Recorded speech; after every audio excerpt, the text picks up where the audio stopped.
बाबा साहब ने एक ऐसा अस्त्र दिया है जिससे हमको जीने का एक हक और अधिकार मिला है, और उस अधिकार को यहाँ की सामंती सोच रखने वाले लोगों ने दबोचने का काम किया। कुछ राजनीति पार्टियां भी उसमें संलिप्त हैं ताकि SC ST समाज को दबोचा जाए, उन पर शोषण अत्याचार किया जाए। वो हम लोग बर्दाश्त करने वाले नहीं थे। कल दिन कुछ और था, आज दिन कुछ और है। हम ईंट से ईंट बनाने का भी काम हम करते हैं, चाहे जैसे भी हमारा हक मिले हम हक लेने का काम करें। वोट के ताकत से ऐसा चोट दो कि उसकी सरकार हिल जाए, गिर जाए, लेकिन हमारे लोगों को दारू पिया के, तारी पिया के, मुर्गा भांग किया के उसका वोट ले लेते हैं।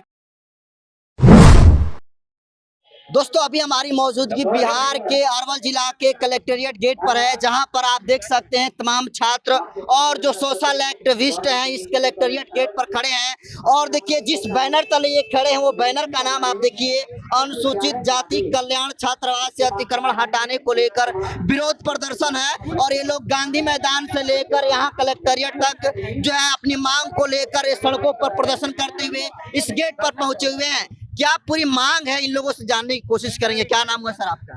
मेरा नाम सुरजीत सक्सेना हुआ, पूर्व जिला प्रभारी बहुजन समाज पार्टी के हैं। सड़कों पर उतरकर आप लोग नारेबाजी कर रहे हैं, क्यों? बाबा साहब ने एक ऐसा अस्त्र दिया है जिससे हमको जीने का एक हक और अधिकार मिला है, और उस अधिकार को यहाँ की सामंती सोच रखने वाले लोगों ने दबोचने का काम किया है। और उसी सिलसिले में यहाँ जो 1962 में अनुसूचित जाति जनजाति के लोगों को पढ़ने के लिए छात्रावास मुहैया कराया गया था, उसको अतिक्रमण करके यहाँ की जिला प्रशासन ने उसमें गृह रक्षा वाहिनी को रहने का धंधा बना दिया है। वहाँ जाके बात करने के बाद पता लगता है कि हम 6 महीने के बाद हम खाली कर देंगे, लेकिन ऐसा हो नहीं रहा है। यहाँ की मिली भगत, यहाँ की कुछ राजनीति पार्टियां भी उसमें संलिप्त हैं ताकि SC ST समाज को दबोचा जाए, उन पर शोषण अत्याचार किया जाए। वो हम लोग बर्दाश्त करने वाले नहीं थे। कल दिन कुछ और था, आज दिन कुछ और है। हम ईंट से ईंट बनाने का भी काम हम करते हैं, चाहे जैसे भी हमारा हक मिले हम हक लेने का काम करेंगे। क्या लगता है जिस लोगों का नाम ले रहे हैं वो लोग ये नहीं चाहते हैं कि दलित समाज का बच्चा पढ़े? नहीं, ऐसे तो हमारे दलितों के ऊपर बहुत सारे सरकारें आती हैं दलितों के वोट बैंक पर, और वो करती है कि बेटी बचाओ बेटी पढ़ाओ, दलितों के मर्डर होने पर हम एक नौकरी देंगे।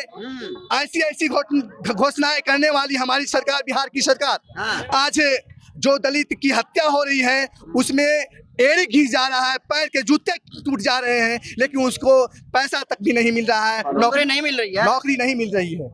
और हमारे बच्चे जो पढ़ने वाले हैं, जो गरीब तबके के आते हैं, जिनके पास व्यवस्था नहीं है, वो पढ़ना चाहते हैं, उनके लिए बाबा साहब डॉक्टर अम्बेडकर ने संविधान में हम लोग को प्रावधान किया है कि अनुसूचित जाति अनुसूचित जनजाति के बच्चों को फ्री रहने के लिए आवास का व्यवस्था किया जाएगा, और वो वहाँ रहकर पढ़ सकते हैं। इस स्थिति में हमारी जो यहाँ की बिहार की सरकार है, यहाँ जिला प्रशासन है, वो अतिक्रमण करके गृह रक्षा वाहिनी को उसमें रहने के लिए व्यवस्था कर की है।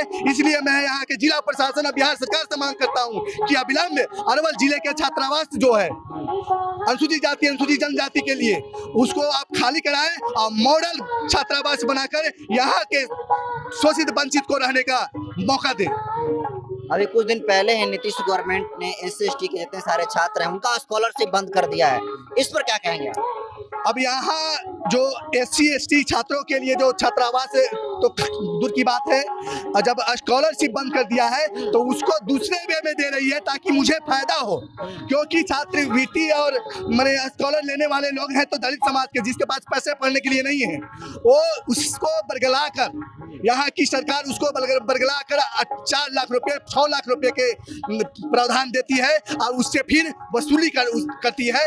यह नया सिलसिला जारी किया है यहाँ की सरकार। ऐसा हम लोग नहीं चाहते हैं। हम लोग में हिम्मत है, हम लोग में वो तेज है, ओज है, वीरता है। तो क्या लगता है बिहार सरकार के पास इतनी पैसा नहीं है क्या कि वो गृह रक्षा वाहिनी के लिए अलग आवास बना सके? बना सकती है, हमें क्या दिक्कत है भाई? हमें तो अपना जो हक है, मेरा हक हमारा है, दे दो भाई। मैं कुछ नहीं मांग रहा हूँ, मुझे अपने बच्चों के भविष्य के लिए चिंता है, मुझे अपने बच्चों के पढ़ाई लिखाई में जो व्यवधान आती है उसकी व्यवस्था करनी है। मैं उसकी लड़ाई लड़ रहा हूँ कि यहाँ जो हमारे आवासन होता था हमारे बच्चों का, उस आवासन को दूर कर दिया गया है। इसलिए यहाँ की सरकार सरकार, वो मनुवादी सरकार, यहाँ के जो चमचे हैं, खास करके मैं इस जिले में 2 विधानसभा है और विधानसभा में भी अगर आवाज उठती तो हमारे लोगों को जरूर मौका मिलता। जो SC ST समाज में 21 जातियां हैं, 21 जातियों के लोग अगर एक साथ अगर मंच पे आते, रोड पे आ जाते तो सरकार की बोलती बंद हो जाती। आप लोग हर एक बात में मनुवादी ला देते हैं, इसमें मनुवादी का क्या बात? मनवादी तो है ही मेरे भाई, यहाँ की सनातनी व्यवस्था में पल रहे हैं हमारे OBC समाज के लेके SC ST समाज के लोग, वही तो करते हैं, हमारे लोगों पर बरगला के यहाँ के वोट लेते हैं। बाबा साहब ने हमको अधिकार दिया है कि आप वोट के ताकत से ऐसा चोट दो कि उसकी सरकार हिल जाए, गिर जाए, लेकिन हमारे लोगों को दारू पिया के, तारी पिया के, मुर्गा भांग खिया के उसका वोट ले लेते हैं। बाबा साहब ने कहा क्या कि आपको वोट का अधिकार मैं इसलिए दे रहा हूँ कि तुम अपने जैसा पैदा करो, अपने जैसा उम्मीदवार बनाओ ताकि आपका भला हो। ये लड़ाई कब तक जारी रहेगी? जब तक ये छात्रावास मुक्त नहीं होता है तब तक हम लोग आंदोलन करते रहेंगे। बहुत सारे लोग हैं, छात्र से लेकर सोशल एक्टिविस्ट जो है कलेक्ट्रेट गेट पर। देखिए बारिश हो रही है और इस बारिश के बीच में सभी लोग खड़े हैं। क्या नाम है आपका? मेरा नाम बबलू कुमार हुआ और मैं इसी जिले का निवासी हूँ। इस बारिश में आप लोग कलेक्ट्रेट गेट पर खड़े हैं, क्यों? देखिए, ये जो आप जन सैलाब देख रहे हैं, ये तमाम बहुजन समाज के विद्यार्थियों का है। ये इनका अपना आज ये अपना हक हिस्सा अधिकार के लिए खड़े हैं। 1962 में अरवल जिला में हॉस्टल बनाया गया, लेकिन आज प्रशासनिक विभागीय द्वारा अतिक्रमण करके दलित समाज के तमाम विद्यार्थियों का हक का शोषण किया जा रहा है। आज हमारे समाज में गरीब गुरबा के बाल बच्चे हैं, वो जो रहने में तमाम बड़े शहरों में वो जाकर नहीं पढ़ाई कर सकते हैं, वो पटना जाकर नहीं पढ़ाई कर सकते हैं, जहानाबाद नहीं रह सकते हैं, दिल्ली कोटा नहीं जा सकते हैं, लेकिन अरवल जहानाबाद जैसे छोटे शहरों में रहकर पढ़ाई कर सकते हैं। लेकिन यहाँ के प्रशासन के दोगली नीति के कारण हमारे छात्रों को शिक्षा से वंचित करने का प्रयास है और इसी के अपने हक अधिकार के लिए तमाम हमारे दलित समाज के छात्र यहाँ पे एकजुट हुए हैं। लेकिन प्रशासन कह रहे हैं कि दोगली नीति अपना रही है। प्रशासन से आप लोग को क्या दिक्कत है? देखिए, प्रशासन से दिक्कत है कि पिछले 2 से 3 सालों से हमने इससे पूर्व जो DM थे, पिछले जे प्रदर्शनी जी थे, वर्षा सिंह थे, हमने कई बार उनको ज्ञापन देने का काम किया कि हमारे इस हॉस्टल को खाली करवाया जाए, लेकिन हमें आश्वासन दिया जाते रहा कि अब खाली करवा देंगे, लेकिन इसी तरह से सिर्फ आश्वासन तारीख पे तारीख मिल रहा है, लेकिन यहाँ प्रशासन द्वारा कोई सुनवाई नहीं किया गया।